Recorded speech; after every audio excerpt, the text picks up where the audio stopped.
Hey, good morning, friends. It's Joe. Welcome to my scripture reflection for Wednesday, August the 27th.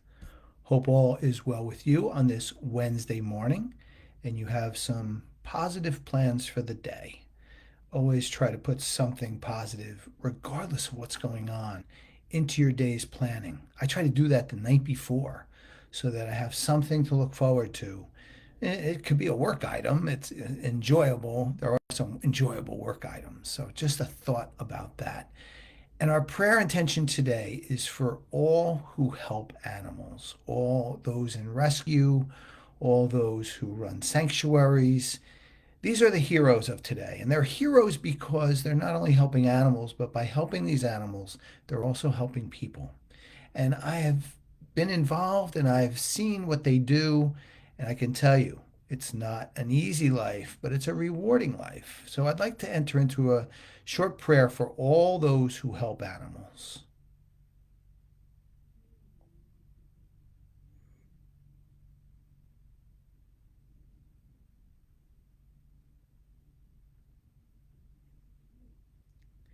Thank you. And as I always say, please keep them in your mind and heart, in your prayers and meditations during this day. With that, I will ask you to quiet your minds and hearts as we prepare to hear today's gospel, which is from St. Matthew, chapter 23, verses 27 to 32. Jesus said, "Woe to you, scribes and Pharisees, you hypocrites! You are like the whitewashed tombs, which appear beautiful on the outside, but inside are full of dead man's bones and every kind of filth.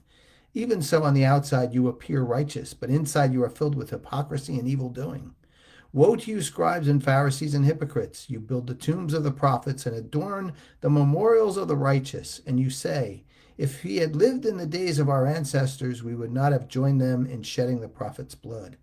Thus you bear witness against yourselves that you are the children of those who murdered the prophets. Now fill up what your ancestors measured out." Ouch. Jesus continues this very harsh reality of what we are on the inside versus what we are on the outside. And he makes no bones about it. No pun intended there with the early part of that gospel. But he really makes a very strong point here. And we heard it yesterday and we heard it today. It's a kind of a continuation in the Gospel of St. Matthew. So it's very important. And I think today what I'd like to do is peel back the onion, as the saying goes, and look to what might be the root cause of this.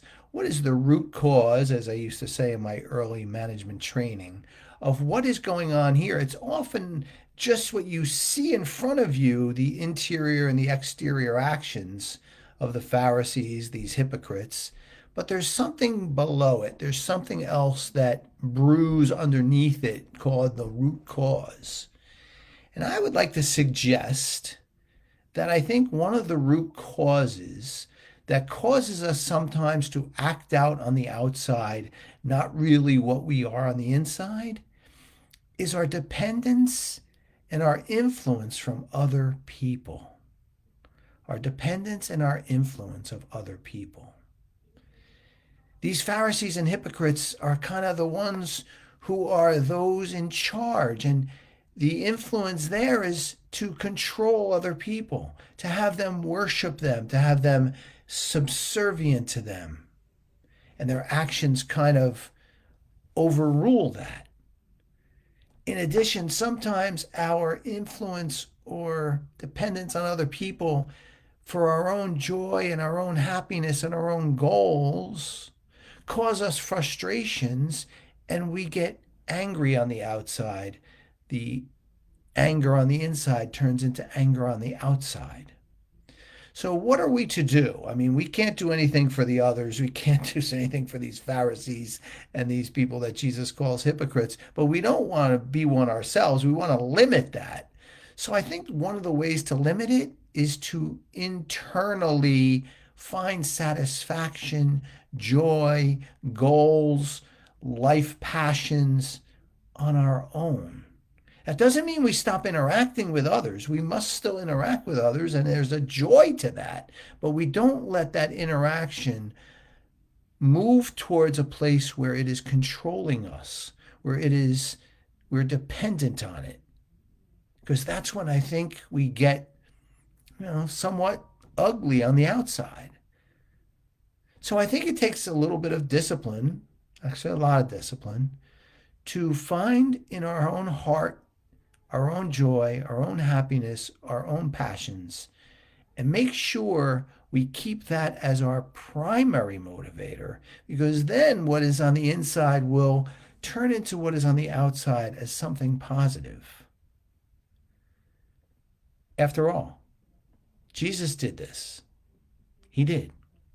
And the only other individual in his heart is God. And there's room for God in our heart and mind with our passions and our joys as well.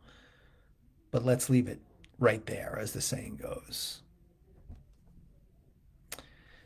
Well, my friends, that's my message to you on this Wednesday. As always, I hope it was helpful.